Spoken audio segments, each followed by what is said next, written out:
You think you're doing everything right. Fasting. Training hard. Cutting calories. But your belly's getting bigger. Your energy is crashing. And every morning you wake up more exhausted than when you went to bed. Here's what nobody told you: you're not losing fat. You're teaching your body to store it. And the chemical pulling the strings? Cortisol. The same hormone that kept your ancestors alive is now making you sick. This is how you're accidentally sabotaging yourself. Mistake number 1, fasting too long. Let me paint you a picture. It's hour 16 of your fast. You feel good. Focused. You push it to 18. Then 20. You think you're winning. But deep inside your abdomen, something else is happening. Your body doesn't know you're fasting by choice. It thinks you're starving. So it does what it's programmed to do: it floods your bloodstream with cortisol. Here's the problem. Cortisol doesn't just break down fat. It selectively breaks down muscle from your arms and legs, converts it to glucose, and then redeposits it as visceral fat around your organs. You're literally eating yourself from the outside in. Fasting longer doesn't mean better results. After 18 hours, cortisol starts climbing. After 24? You've activated survival mode. Your body isn't releasing fat. It's hoarding it. Mistake number 2, training fasted without strategy. Now imagine this. You wake up. You haven't eaten since yesterday. Your glycogen is empty. And you walk into the gym thinking you're about to burn pure fat. Wrong. When your blood sugar is low and you start lifting heavy or doing intense cardio, your adrenal glands panic. They release a massive spike of cortisol to keep you functioning. But here's the twist: cortisol is catabolic. It breaks down muscle tissue to create emergency glucose. You're not building strength. You're cannibalizing it. Fasted cardio works only if it's low intensity. A walk. A slow bike ride. Anything that keeps your heart rate in zone 2. The moment you go hard, you flip the switch from fat burning to fat storing. And if you're doing this every day, you're training your body to stay in emergency mode permanently. Mistake number 3, drinking black coffee like water. Let's talk about your morning ritual. 3 cups of black coffee before noon. It's 0 calories, so it's fine, right? Not even close. Caffeine doesn't just wake you up. It directly stimulates your adrenal glands to release cortisol and adrenaline. 1 cup? Fine. 3 cups on an empty stomach during a fast? You've just chemically mimicked a life-threatening emergency. Your body thinks a predator is chasing you. So what does it do? It dumps glucose into your blood. But you're sitting at a desk. You're not running. That glucose has nowhere to go, so insulin clears it and stores it right back as belly fat. You're drinking yourself into the cortisol trap. And the cruel irony? You need the coffee because your cortisol rhythm is already broken. Mistake number 4, doing cardio after lifting. Picture this. You just finished a brutal leg session. Your muscles are screaming. You're depleted. And then you jump on the treadmill for 30 minutes of steady-state cardio because you want to maximize fat loss. But your body is already in crisis mode. Weight training depletes glycogen and micro-tears muscle fibers. Your cortisol is already elevated from the workout. Now you're piling on more stress with cardio. What happens? Your body can't recover. It stays in a catabolic state. Instead of rebuilding muscle, it breaks down more tissue to fuel that cardio session. You're literally undoing the work you just did. If you want to do cardio, do it on separate days or in the morning as a low-intensity walk.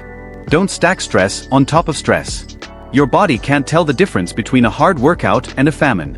Mistake number 5, not eating enough post-workout. Here's where most people completely miss it. You finish your workout. You're in your eating window. But you're still being disciplined, so you have a small meal. Maybe some chicken and vegetables. Low calorie. Clean. And your cortisol stays sky high. After training, your body needs a clear signal that resources are available. If you don't eat enough protein and carbohydrates post-workout, your body assumes the famine is continuing. It keeps cortisol elevated to preserve energy. You need at least 30 grams of protein and a solid serving of carbohydrates after training. This isn't cheating. It's signaling safety. It's telling your body, we're not in danger. You can rebuild now.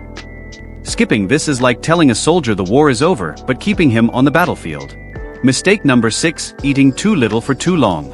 Here's the pattern I see constantly. You start strong. You cut calories. You're losing weight. Then suddenly, the scale stops moving. So what do? You cut more calories. And that's when everything breaks. When you eat too little for too long, your body stops seeing it as a diet. It sees it as a legitimate famine. So it does what evolution taught it. It slows your metabolism, lowers your thyroid output, and ramps up cortisol to hold on to every ounce of fat it can. This is called metabolic adaptation. And it's not a myth. Your body is designed to survive scarcity. The leaner you get and the longer you restrict, the harder your body fights back. The solution? Stop chronic dieting. Eat at maintenance for a while. Let your hormones reset. Then create a moderate deficit, not a drastic one. You can't outsmart millions of years of evolution by starving harder. Mistake number 7: skipping carbs entirely. I know what you've been told. Carbs make you fat. Carbs spike insulin. Carbs are the enemy. But here's what nobody mentions. Carbs also regulate your stress hormones. When you go zero carb for weeks or months, especially while training hard and fasting, your body perceives it as chronic stress. Your thyroid slows down. Your cortisol stays elevated. And you start feeling cold, irritable, and exhausted all the time. Carbohydrates are not just fuel. They trigger the release of serotonin, which converts to melatonin at night. They help lower cortisol in the evening, allowing your body to shift from defense mode to repair mode during sleep. This is why eating your complex carbs at dinner is a strategic tool, not a mistake. It blunts the evening cortisol spike and helps you actually rest. Going zero carb works for some people for a short time. But if you're training hard, fasting, and eliminating carbs, you're creating a perfect storm of stress hormones. Your body needs carbs to feel safe. So here's what's really happening. You're not failing because you lack discipline. You're failing because you're stacking stress on top of stress on top of stress. Fasting is stress. Training is stress. Calorie restriction is stress. Caffeine is stress. Poor sleep is stress. Mental anxiety is stress. And your body is doing exactly what it's supposed to do. It's protecting you. It's holding on to visceral fat because from a biological perspective, you're in danger. The problem isn't that you're not trying hard enough. The problem is that you're trying too hard in the wrong direction. You're running a marathon while your body thinks it's being chased by a predator. You're cutting calories while your hormones are screaming that resources are scarce. You're fasting longer while your adrenals are already exhausted. You're not losing fat. You're teaching your body to store more of it. And until you understand that fat loss isn't about punishment, it's about signaling safety, you'll keep spinning your wheels. So what do? First, shorten your fasting window. Stop pushing to 24 hours. Stick to 16 or 18 max. Your body doesn't need extreme fasting. It needs consistency. Second, train smarter, not harder. Heavy resistance training 2 to 4 times per week.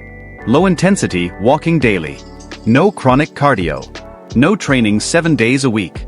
Third, eat enough after your workout. 30 grams of protein minimum. A solid serving of carbs. Give your body the signal that resources are available. Fourth, sleep like your life depends on it. Because hormonally, it does. 7 to 9 hours. Non-negotiable. Fifth, bring carbs back into your evening meal. Stop demonizing them. They lower cortisol and help you sleep. Sixth, cut back on caffeine. 1 or 2 cups max. Stop using it as a crutch. Seventh, take real rest days.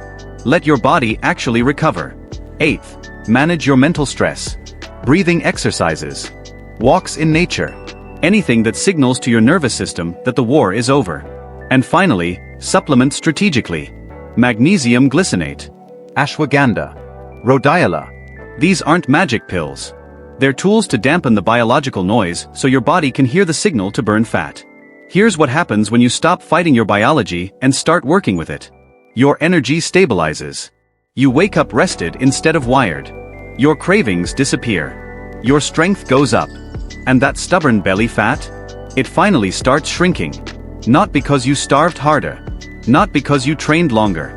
But because you convinced your body that the famine isn't coming.